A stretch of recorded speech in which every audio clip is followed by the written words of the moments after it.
Hello नेब्राफर्स, तपाईहरुलाई यो च्यानलमा स्वागत छ। आज चाहिँ म तपाईहरुलाई चाहिँ क्यारेक्टर इन्ट्रोडक्सन जुन चाहिँ तपाईले पुष्पा मुभीमा देख्नु भएको होला हो त्यस्तो क्यारेक्टर इन्ट्रोडक्सन चाहिँ तपाईले एडोब प्रिमियरबाट कसरी बनाउने त त्यसको बारेमा चाहिँ म आज तपाईहरुलाई केही जानकारी गराउन गइरहेको छु। प्रिमियर प्रो ओपन गरेर मैले फाइललाई इम्पोर्ट गरेर टाइमलाइनमा पनि मैले ल्याइसकेको छु। अब के गर्नुपर्ने हुन्छ भने तपाईले चाहिँ प्ले हेडलाई चाहिँ तपाईले कहाँनिर गएर आफ्नो क्यारेक्टरलाई तपाईले इन्ट्रोडक्सन गर्ने हो। जस्तै कि मलाई मेरो क्यारेक्टर इन्ट्रोडक्सन गराउनलाई यहाँनिर यहाँनिर यो फ्रेममा आउँदाखेरि चाहिँ मेरो क्यारेक्टरको इन्ट्रोड्युस हुनुपर्ने हुन्छ। अब चाहिँ के गर्नुपर्ने हुन्छ भने हामीले यहाँनिर चाहिँ तपाईहरुले सी किबोर्डमा सी क्लिक गर्न सक्नुहुनेछ, नभए तपाईले यहाँनिर रेजर टुल पनि छ, नभए तपाईले के गर्न सक्नुहुनेछ भन्दाखेरि कन्ट्रोल के गर्यो भने पनि हाम्रो चाहिँ यो फाइल चाहिँ यहाँनिर तपाईले लेयर देख्न सक्नुहुन्छ। यहाँ लेयर चाहिँ कट हुनेछ। लेयर कट भएपछि हामीले सेकेन्ड लेयरलाई सिलेक्ट गरेर त्यसपछि हाम्रो राइट क्लिक गरेपछि हामीले यहाँनिर एड फ्रेम होल्ड देख्न सक्नुहुनेछ, त्यसलाई सिलेक्ट गरिदिनुहोस्। सिलेक्ट गरेपछि के हुन्छ भन्दा हामीले जुन फ्रेम सिलेक्ट गरेका थियौं त्यसपछिको सबै भिडियो चाहिँ हाम्रो यसरी फ्रिज हुनेछ। त्यही फ्रेममा जुन फ्रेम हामीले सिलेक्ट गरेका छौं त्यसमै फ्रिज हुनेछ। अब हामीले के गर्नेछौं भन्दाखेरि यसको डुप्लिकेट भन्नाले हामीले यसको कपी गर्नेछौं। कपीको लागि तपाईले अल्ट थिचेर माउसको लेफ्ट क्लिक गरेर ड्र्याग अप गर्नुभयो भने चाहिँ यसको हाम्रो यहाँ डुप्लिकेट बन्नेछ। अब डुप्लिकेट बनेपछि अब हामीले के गर्नुपर्ने हुन्छ भने हामीले चाहिँ हाम्रो क्यारेक्टरलाई चाहिँ मास्क आउट गर्नुपर्ने हुन्छ। हामीले चाहिँ आफ्नो क्यारेक्टरलाई मात्र जसको ब्याकग्राउन्डबाट आफ्नो क्यारेक्टरलाई चाहिँ छुटाउनु पर्ने हुन्छ। त्यसको लागि तपाईले चाहिँ माथि इफेक्ट कन्ट्रोलमा गएर त्यहाँनिर ओपेसिटीमा गएर तपाईले यो पेन टाइपको मास्किङ टुल देख्न सक्नुहुनेछ, त्यसलाई सिलेक्ट गर्नुहोस्। हाम्रो प्रोजेक्ट मोनिटरमा गएर तपाईले त्यहाँनिर चाहिँ मास्क एप्लाई गर्नुपर्ने हुन्छ। त्यसको लागि तपाईहरुले चाहिँ यहाँनिर गएर तपाईले चाहिँ जुम गर्न सक्नुहुन्छ। जसको म 100% जुम गर्नेछु र यसलाई ड्र्याग डाउन गरेर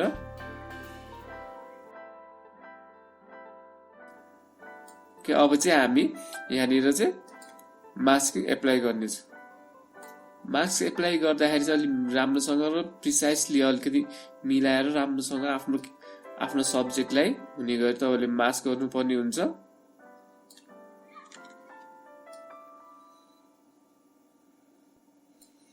के म तपाईहरुको चाहिँ टाइम सेभ गर्नलाई चाहिँ म भिडियोलाई अलिकति फास्ट फरवर्ड गर्नेछु।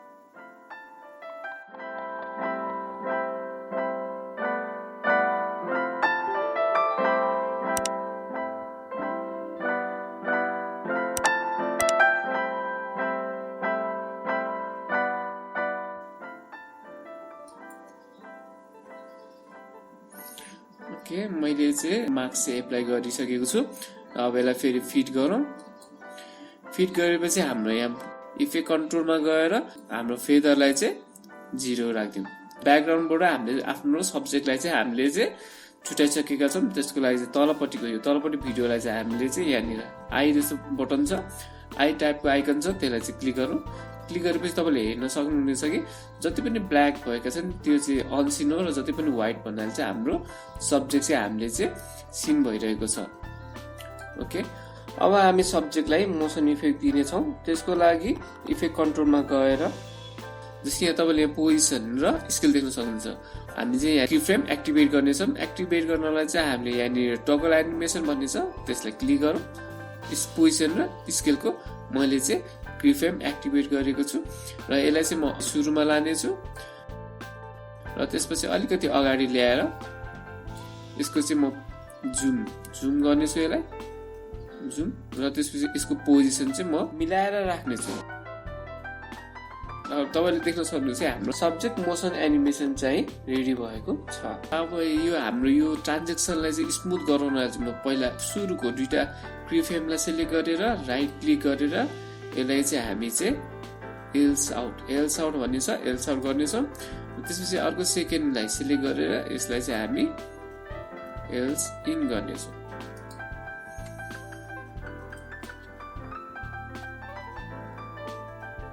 यहाँ तलपट्टि टाइमलाइनमा गएर चाहिँ फर्स्ट लेयरको सेकेन्ड लेयर जुन चाहिँ कट आउट छ त्यसमा चाहिँ हामीले चाहिँ black and white effect apply गर्नेछौँ। त्यसको लागि यहाँ गएर चाहिँ इफेक्टमा गएर त्यहाँनिर तपाईले सर्च गर्न सक्नुहुनेछ black and white.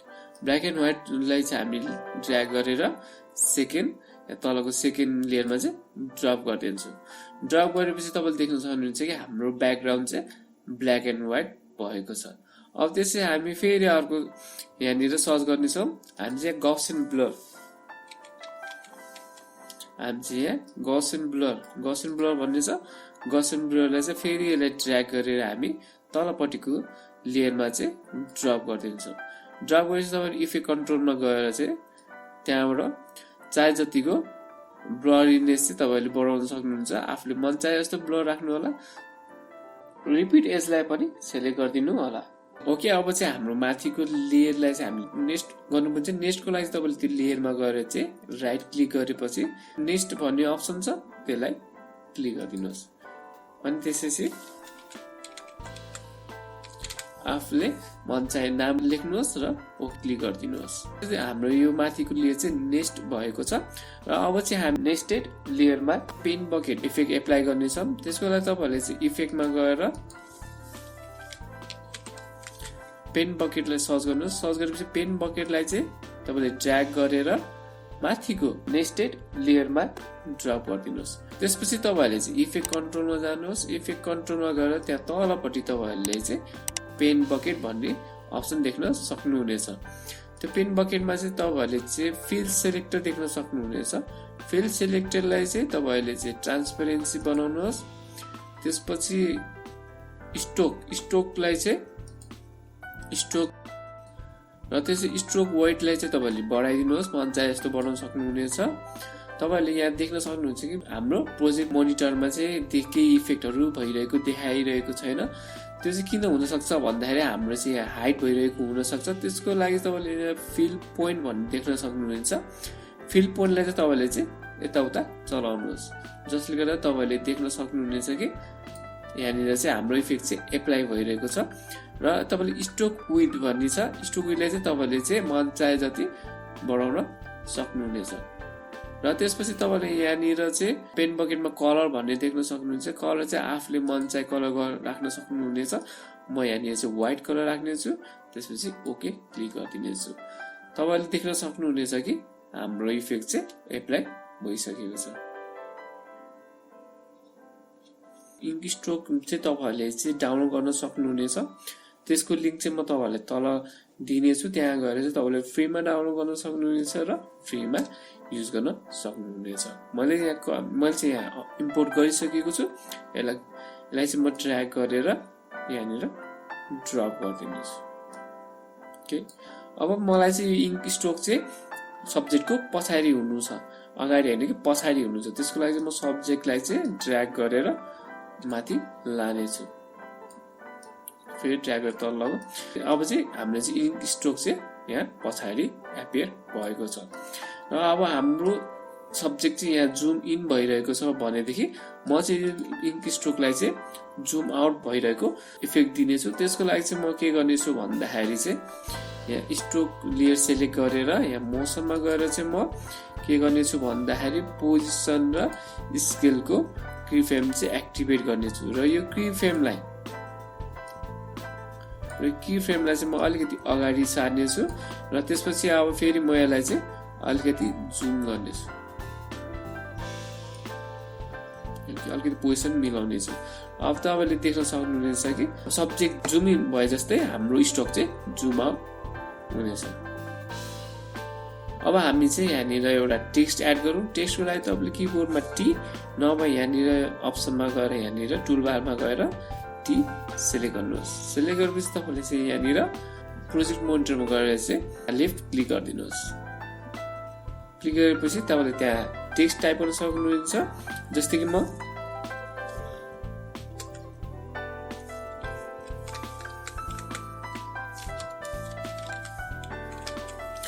Skater girl भनेर टाइप गर्नेछु। अलिकति यसको फन्ट अलिकति बढाउँ यसलाई। ओके, अलिकति तल ल्याऊ र यसको फन्ट चेन्ज गर्न यहाँ विन्डोमा जानुहोस्। विन्डोमा गएर तपाईले चाहिँ एसेन्शियल ग्राफिक छ, एसेन्शियल ग्राफिकमा गएर राइट साइडमा तपाईले देख्न सक्नुहुन्छ एसेन्शियल ग्राफिक एपियर भएको छ र त्यहाँनिर गएर आफ्नो टेक्स्टलाई सिलेक्ट गरेर तलपट्टि टेक्स्ट पनि छ टेक्स्टमा गएर चाहिँ तपाईले चाहिँ यहाँबाट फन्ट सिलेक्ट गर्न सक्नुहुनेछ जस्तै कि म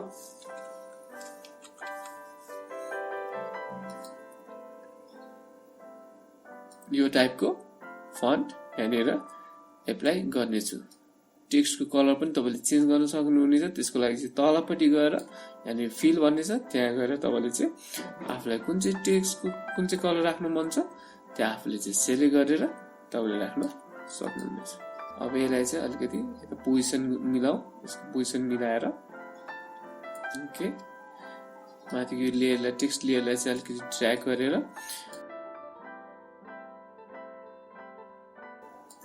अब मलाई यो टेक्स्ट पनि हाम्रो सब्जेक्टको पछाडि एपियर हुनु छ त्यसको लागि चाहिँ म चाहिँ सब्जेक्ट लेयरलाई चाहिँ ड्र्याग अप गर्नेछु र फेरि दुईटालाई तल तारेर मिलाउँछु अनि यहाँनिर हाम्रो टेक्स्ट चाहिँ हाम्रो सब्जेक्टको पछाडि एपियर भएको छ ओके अब यो टेक्स्टलाई नै अलिकति इफेक्ट एप्लाई गर्नेछु इफेक्ट कन्ट्रोलमा गएर मोसनमा गएर हामी चाहिँ पोजिसन र स्केललाई एक्टिभेट गर्नेछु र यसलाई चाहिँ म अगाडि फ्रन्टमा लानेछु र त्यसपछि हाम्रो पोजिसन छ पोजिसनलाई चाहिँ म यसलाई यहाँनिर अगाडि अलिकति यतापट्टि ड्र्याग गर्नेछु ओके हाम्रो चाहिँ क्यारेक्टर इन्ट्रोडक्सन चाहिँ रेडी भएको छ